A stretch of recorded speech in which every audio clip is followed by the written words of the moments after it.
Parlamenti Evropian ka zgjedhur Shqipërinë për të hapur zyrën e tij të kontaktit për vendet e Ballkanit Perëndimor. Në një njoftim të këtij institucioni në faqen zyrtare thuhet se në kontekstin e tensioneve të rritura gjeopolitike dhe ritmit të rinovuar për zgjerimin e BE-s, zyra e re e Parlamentit në Tiranë do të shërbejë si një pikë kyçe komunikimi ndërmjet Parlamentit Evropian dhe parlamenteve kombëtare, shoqërisë civile dhe partnerëve lokal në Ballkanin Perëndimor. Zyra do të promovojë pozitat dhe aktivitetet e parlamentit, veçanërisht në lidhje me anëtarësimin në Bashkimin Evropian dhe do të mbështesë demokracinë dhe reformat institucionale në rajon. Ajo gjithashtu do të asistojë në përgatitjen dhe pasojat e vizitave zyrtare të deputetëve të Parlamentit Evropian, duke forcuar gjithashtu bashkëpunimin me aktorët e tjerë të BE-s në terren, si dhe me organizata ndërkombëtare dhe ato të shoqërisë civile. Parlamenti Evropian sqaron se hapja e kësaj zyre nënvizon angazhimin e fortë të tij ndaj rrugës së anëtarësimit të vendeve të rajonit. Krijimi i zyrës ndërlidhëse pasqyron strategjinë më të re të BE-s për thellimin e angazhimit me vendet kandidate. Krijimi i një zyre ndërlidhjeje të Parlamentit Evropian në Tiranë nënvizon angazhimin e fortë të Parlamentit për të mbështetur vendet e Ballkanit Perëndimor në rrugën e tyre drejt anëtarësimit në BE,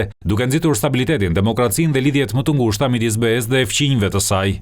Aktualisht Parlamenti Evropian ka 3 zyra operative, në New York, në Jakarta dhe në Addis Abeba. Lëvizja për të hapur 2 zyra ndërlidhëse shtesë në Shqipëri dhe Moldavi vjen gjithashtu pas një vendimi të mëparshëm të byros së Parlamentit për të krijuar zyra në Ukrainë dhe në Panama.